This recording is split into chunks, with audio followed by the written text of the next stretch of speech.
acara Posyandu di Desa Daya Gampung Baru yang diadakan hari ini hari Selasa sama ibu-ibu, ada anak-anak, dan kami membagikan sedikit seperti ada susu, ada kacang hijau untuk kesehatan bayi di Daya Gampung Baru ini.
Baiklah, acaranya sudah selesai dan semua ibu-ibu udah pada pulang dan membawa anaknya juga dan membawa bekal yang tadi kami bagikan. Terima kasih.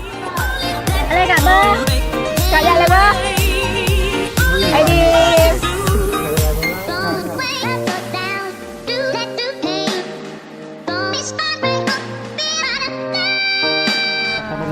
Baiklah, hari ini kami mau ke Pasar Bernen, mau belanja alat dapur. Ya Saria. Oh, Sari cuek tadi. Sar. Ini